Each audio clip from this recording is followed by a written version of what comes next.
Hi, I didn't see you there. I'm Azan, and I'll be talking about the physics in Marvel's Spider-Man.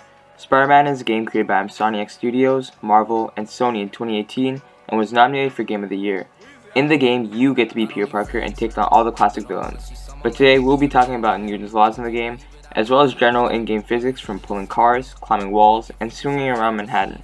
Without further ado, let's get started. Ain't tough enough to be me making money. No magic, got tricks on my sleeve. Too many vibes, I brought sand to the beach. Just wanna keep pop me. So, should we kiss now? Oh my god, bro. Hell no, man. What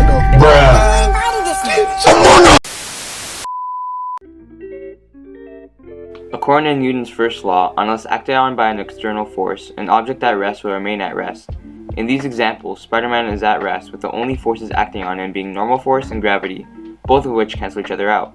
It isn't until he gets hit by an enemy that he accelerates, which is where Newton's second law comes into play.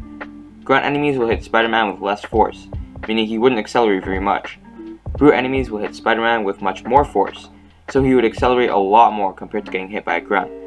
However, getting hit by Rhino, who is the strongest attacker in the game, sends Spidey flying. Additionally, because Brutes and Rhino have greater inertia, they can easily defend against Spidey due to their greater resistance to a change in motion. Newton's third law of every action having an equal and opposite reaction can be visualized through the firing of a gun. A gun fires a bullet through the applied force of a mini explosion, but by Newton's third law, the bullet applies the same force to the gun, which is how we have recoil. Going back to the second law, the bullet accelerates much more than the gun due to its little mass, with each .45 ACP round weighing in at about 14.9 grams. Believe it or not, Spider-Man has a lot of in-game physics that are applicable in real life. The only difference is that Spider-Man defies your average human's capabilities. So many of the numbers and examples I'll be showing, like pulling a car, climbing a wall, and swinging from buildings, will be unrealistic. The first example is pulling a car. As the car moves forward, the force of the car's engine will push the wheels back, while friction propels the wheels forward. But in this case, Spidey pulls back on the car, forcing it to come to a rest. Here are the variables. What I found was that the tension force in both Spidey's webs collectively was 1,153.68 newtons, with the braking force of the car being 20,983.68 newtons. My calculations are shown here. Pause the video now if you want to see them in depth. The second example is climbing a wall, but to learn how Spider-Man climbs walls, we need to first understand how spiders themselves climb walls. Spiders have little follicles called setae on their feet, and each setae have hundreds of spatulae. The spatulae and atoms of the wall form a weak electrical attraction, which can be defined by van der Waals forces. Johannes Diederik van der Waals stated that electrical neutral molecules may have permanent dipoles, where one side is positively charged and the other negatively. The opposing dipoles of Spidey's spatulae and the atoms of the wall thus form an electrical attraction. But can that electrical attraction support all of Spidey's mass?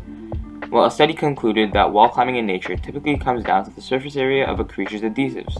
But what if Spidey's suit enhances thickness to objects?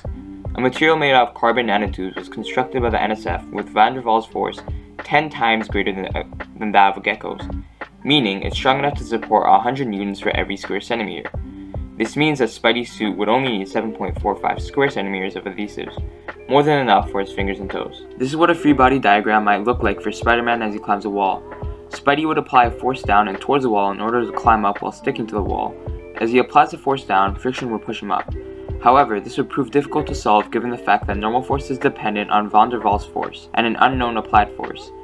If we neglect van der Waals force completely, however, Spider-Man will need to apply a force of 827.56 newtons on the wall in order to not move at all, assuming he has a coefficient of friction of 0.9 on the wall. If you want to learn more about how van der Waals forces relate to Spider-Man, I'll drop a link in the description of this video to an episode of Because Science with Kyle Hill. It explains the concept really thoroughly and helped me in this part of my video. Anyways, back to the content. We can't really have a video on Spider-Man if there's no swinging, can we? Spoiler alert, this example has more to do with conservation of energy than it does with forces and kinematics. But there is some, don't worry. According to the law of conservation of energy, energy cannot be created nor destroyed, it can only be converted. The two forms of energy used here will be kinetic and gravitational potential. Let's assume Spidey jumps one story up from a 7-story building.